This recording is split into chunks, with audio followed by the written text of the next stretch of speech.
welcome to my channel. I'm Nostradamus, and I am a doomer. What exactly is a doomer? Well, according to Wikipedia, a doomer is someone who believes in doomerism, a philosophy and mindset that believes global problems, including but not limited to ecological exhaustion, such as overpopulation, peak oil, climate change, and pollution, will inevitably cause the collapse of civilization, significant losses in human population, and potentially lead to eventual human extinction. I've been a doomer for very many years now. I couldn't exactly say what year I actually became a doomer. And I can't see any way out of this mess, and collapse is very near at hand now, and I do believe that when it happens, it'll happen very suddenly and quickly. It was early last year, well, throughout the whole of 2019, I became very depressed, extremely depressed, and that's why I started this channel.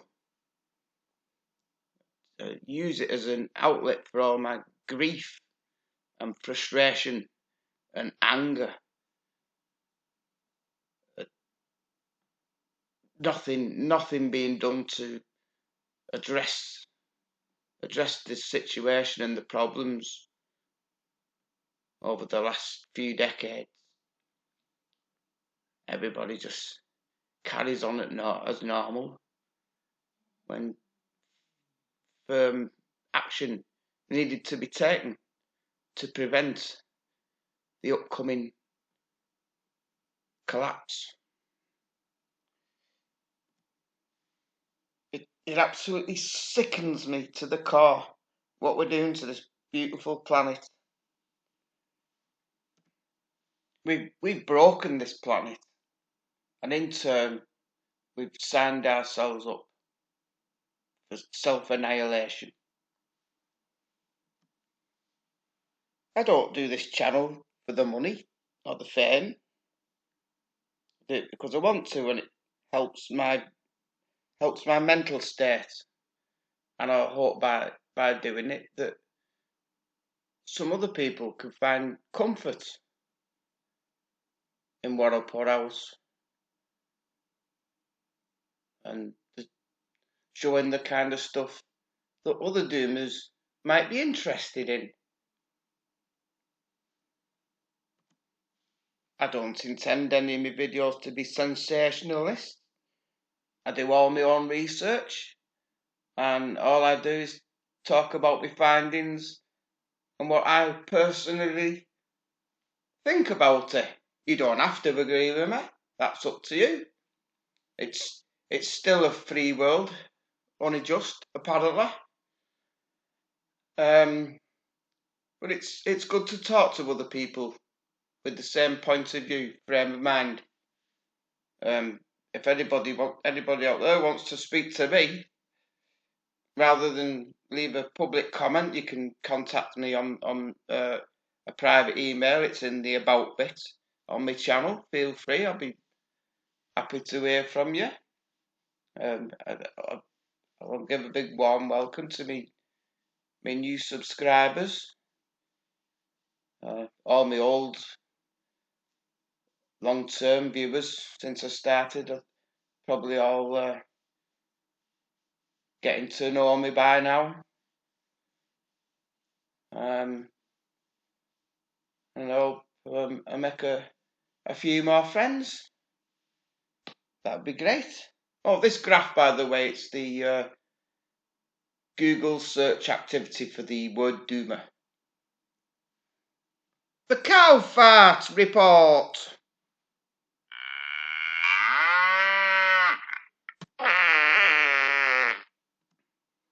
Right, as I've shown in previous videos, I collect my data once a week from the NOAA website of the 2 METOP satellite in orbit around the Earth, which takes measurements of the methane concentrations at different levels in the atmosphere. Each week I note down the concentrations at certain altitudes and calculate averages. This gives me an idea of how fast the methane in the atmosphere is increasing or decreasing. Now this week it's thrown a bit of a spanner in the works, and it's affected my graphs accordingly. Right, so this week, this is for 931 up to 300 millibars in the atmosphere. I've got calculated an average of 1859.3, which is a huge drop of 3.3 parts per billion on the previous week.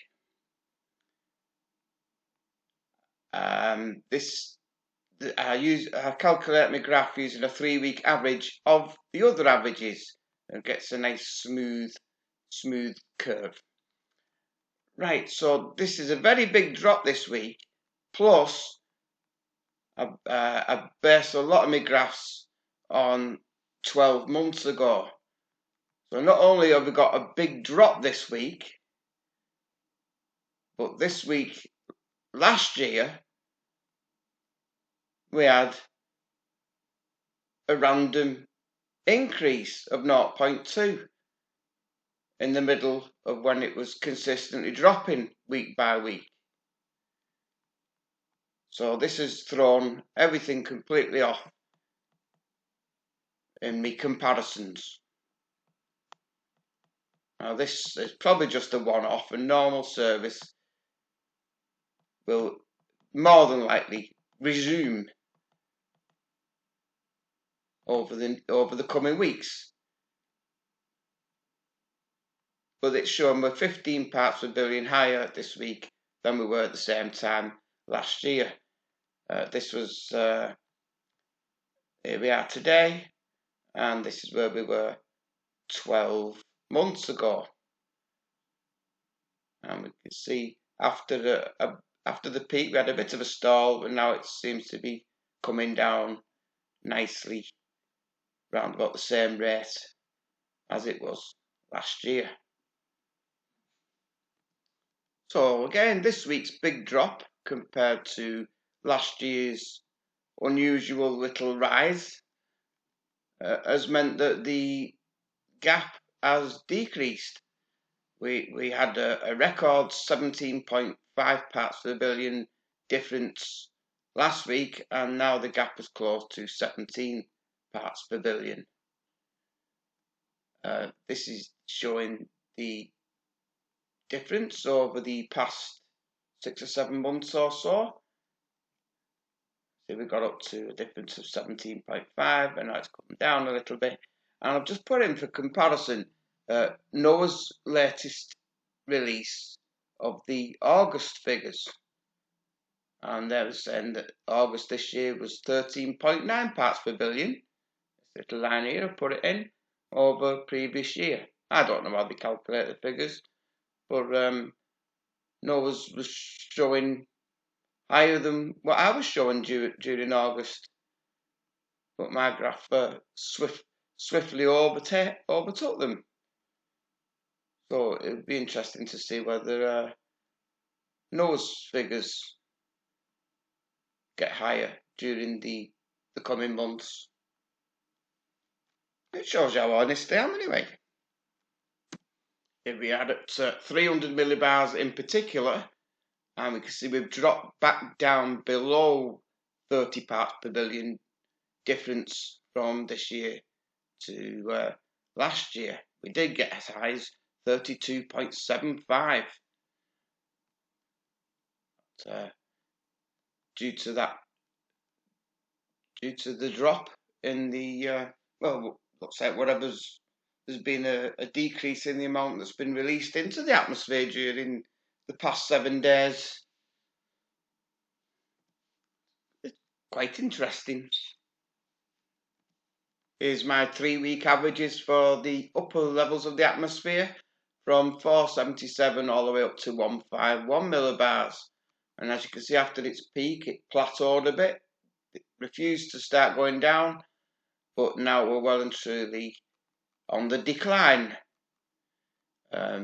These are my averages. This week's actual figure is 1885.1, which is 2.6 below my 3-week average. So next week we can expect to see this fall further.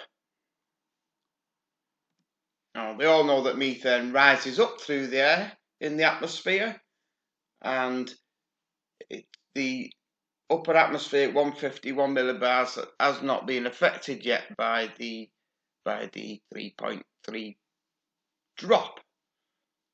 In fact, it's risen by half of 0.5 parts per billion over the last 7 days. So it's still accumulating at the higher levels. Right, now to my 12-month projection graphs, which are based on different rates of increase of methane over the next 12 months, which are seasonally adjusted. I've fed in the latest average, 1861.9, and like I said, this sudden drop has thrown a right spanner in the works of my graph. So this is showing the green line's the last 12 months, and then we started off now 5 or 6 weeks ago, and these are my different projections. And I thought I'll track the methane now and see which trajectory we're on and how bad it is and is going to get. And as you can see, the current trajectory, which is the green line, which was looking pretty bad just a couple of weeks ago, has now dropped down to just above the red line. If we go back up, we're following just above the red line. It puts us about here. So we're now looking at, in 12 months' time, if it sticks at that level, round about the 40 parts per billion higher this time next year than where we are now? Yeah, about 40. It was tracking at about 60 last week, but due to that sudden drop, I've had to revise it down to 40 parts per billion, which is still pretty bad if it does that year upon year. Now then, it looks like the surface quakes on the North Alaskan slopes have stopped, or at least the reporting of them has. Here on the USGS, I've put my advanced search in for all earthquakes for 2020 with a maximum depth of 0.1 kilometers.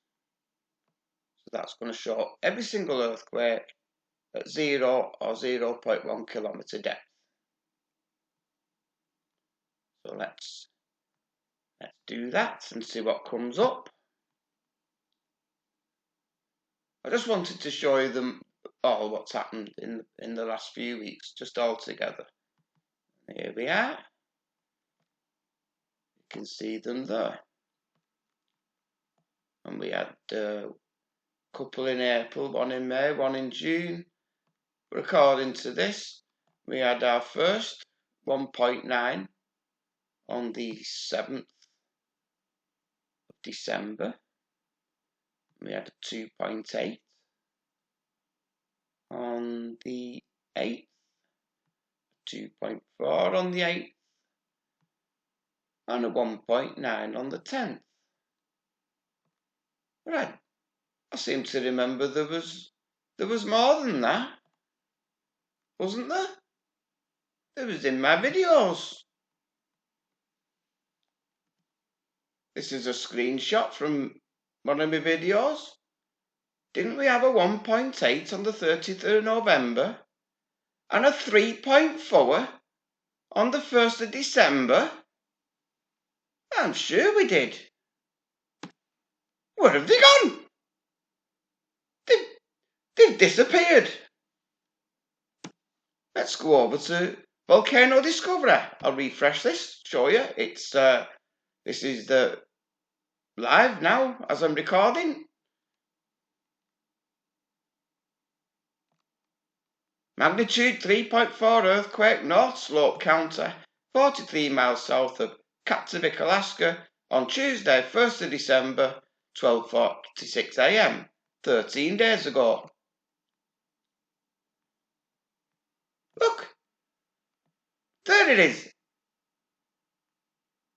USGS. Have you lost it? It's over here. There you are. I found it for you. Why have they took it off? Is there something they don't want us to know what's happening there?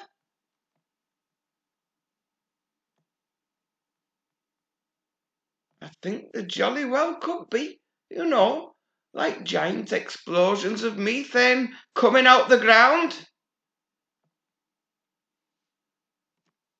This is from windy.com just a couple of days ago. And it was raining in Iceland. It has been snowing there today, so normal service has been resumed. This is not so good news from the New Scientist. Plants are soaking up far less extra CO2 than we thought they would. That's a shock, innit? Rising carbon dioxide levels have been boosting plant growth, but this fertilisation effect has been declining faster than predicted by computer models. Oh, those computer models, eh? According to an analysis of satellite records. This means plants will soak up less CO2 than forecast, and we will need to make bigger cuts in carbon dioxide emissions than we thought to limit global warming. I'll leave the link to this below. You've probably already seen it anyway, but you may have. But, it's whichever way you look at it. There's another angle. We're fucked. Totally fucked. I just thought I'd throw this in as well because it had the words previously thought in the title. From the Fiji Sun. China and Nepal agree Everest is taller than previously thought. After years of debate, the world's highest mountain has been officially declared taller, adding 86 centimetres to its previous height. The highest mountain in the world, Mount Everest, is officially something. Somebody forgot to finish off the headline.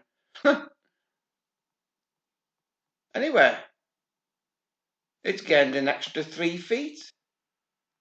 And I don't think it's because some unfortunate climbers have developed frostbite in the toes.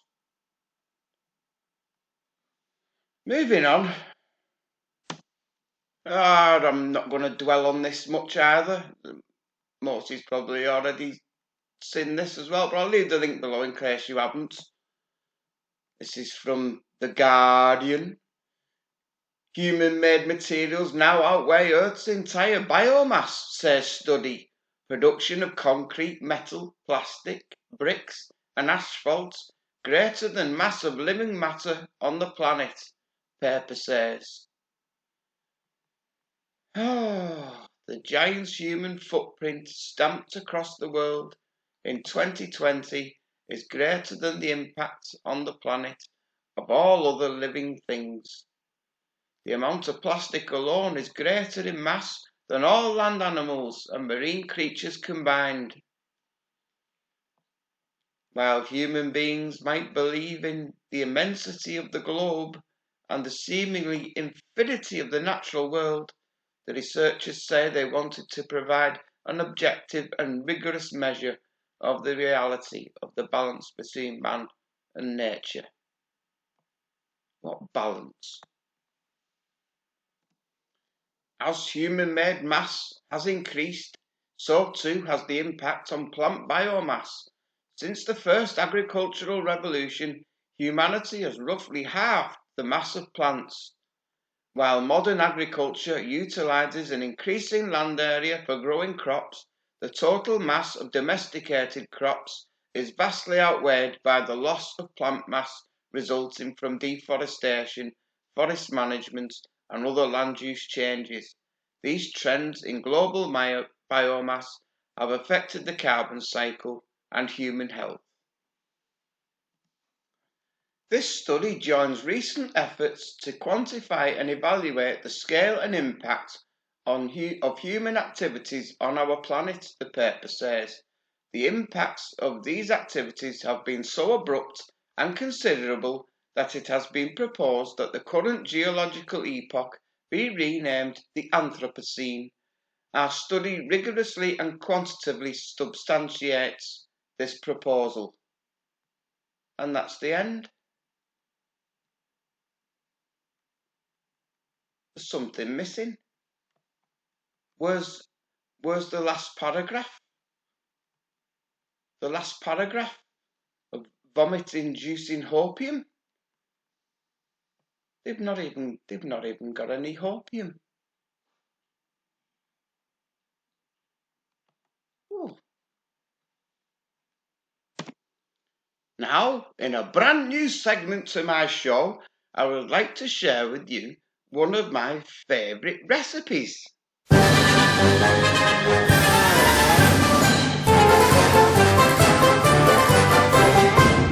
It's cookery fuckery!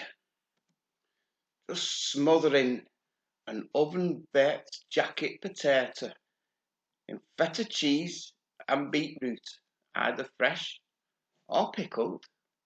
I love it pickled. Makes an absolutely delicious snack. You really need to try it. The blend of the flavours is absolutely terrific. You could even have this as a tasty snack after the apocalypse. If you can't find any feta cheese or fresh beetroot, you can still eat your jacket potato, rotten spud that you dug up in an abandoned farmer's field somewhere. Put it on a little bonfire. Nice.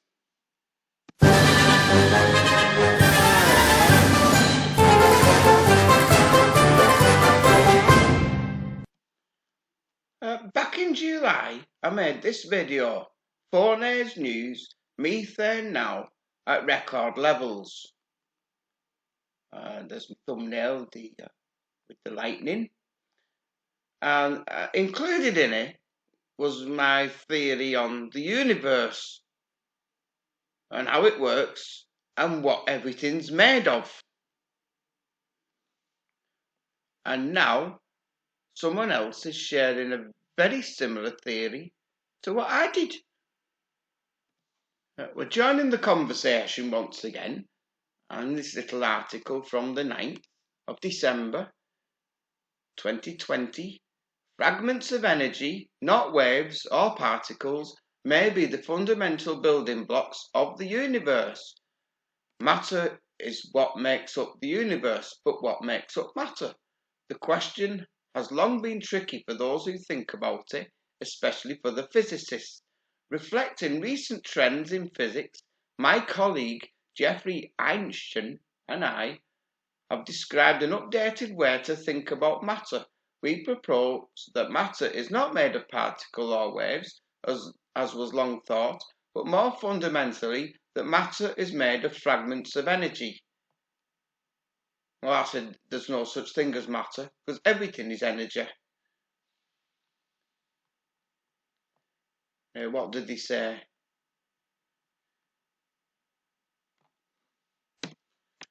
Flow and fragments of energy. Our theory begins with a new fundamental idea.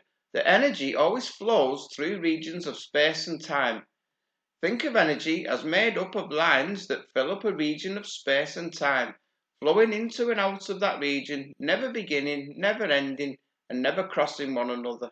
Working from the idea of a universe of flowing energy lines, we look for a single building block for the flowing energy. If we could find and define such a thing, we hope we could use it to accurately make predictions about the universe at the largest and tiniest scales. There are many building blocks to choose from mathematically, but we sought one that had the features of both the particle and wave, concentrated like the particle, but also spread out over space and time like the wave. The answer was a building block that looks like a concentration of energy, kinda like a star, having energy that is highest at the centre and that gets smaller farther away from the centre. A bit different to what I was to my theory, but quite similar. Much to our surprise, we discovered that there are only a limited number of ways to describe a concentration of energy that flows. Of those, we found just one that works in accordance with our mathematical definition of flow. We named it a fragment of energy. I'll leave the link to this below as well. And if you want to carry on, read the rest of it. But my theory is that space is filled with tiny vibrating loops of energy, and when they're concentrated together, they become mass. And each tiny little loop, whether it be part of an object or on its own in free space or in a vacuum, even the vacuum of space, each little vibrating loop influences the vibrating loop next to it. Therefore, for example, a ray of light start off with one little a photon is a little vibrating loop, and that instantaneously affects the neighbouring one, and then the one after, and the one after, and it all just happens whoosh like that. In time doesn't matter. It instantaneously, well, speed of light travels from one little loop to the next loop to the next loop, and that's a photon. Check my video from July out if you like. But I think these two guys are on the right lines. I think there may be a bit of convergence evolution going on here. These are my theoretical diagrams, which I do explain in the video. I've tried to explain them anyway, it's a bit complicated.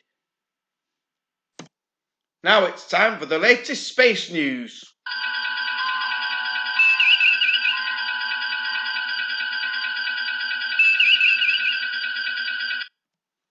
Right at this very moment, we've got the annual Geminid meteor shower taking place. The peak is supposedly tonight. I was watching them early last night, and they were quite numerous and beautiful. And then it went cloudy, and it's cloudy again now. And I think my American viewers might be worth you going out and having a look. Well, by the time you're listening to me, that you might be putting on quite a show if you've got clear skies. Later on today, we've also got the total solar eclipse, which will be crossing Chile and Argentina very, very soon. I went to see the one in Britain in 1999 in August. Oh, what an experience. It went all cloudy, but it was just so... words can't describe it, how everything just went black and cold, and all and all the birds stopped singing. Just an experience I'll never ever forget. Even though I didn't get to see the diamond ring. I know 3 miles away they had clear blue skies. I'm never any luck. Never. Oh well. 7-hour drive there, 7-hour drive back. It was still worth it. And finally, you'll all be relieved to know this is my last article. Christmas star will be closest visible conjunction of Jupiter and Saturn in 800 years. The conjunction of the planetary giants will look like one large star on the winter solstice, December 21st, in the southwest sky. I saw them a couple of days ago, and it's quite a spectacle now, even though we've got a small separation. The great conjunction of 2020 will brighten the darkest day of the year as the two giant planets of our solar system draw closer together in the night sky than they have been in centuries. By chance, the day that Jupiter and Saturn will appear closest for Earth-bound stargazers is December 21st, the winter solstice, which is the longest night of the year in the Northern Hemisphere. I do hope we've got clear skies here on that night. The last time the two planets were so close was 1623, but stargazing conditions at the time meant the astronomical event likely was not seen by Earthlings. The last time such a close pairing was observable to the naked eye was in 1226. Wow. Well, if you do go watching it, make sure you've got a decent telescope. Otherwise you might get conjunctivitis.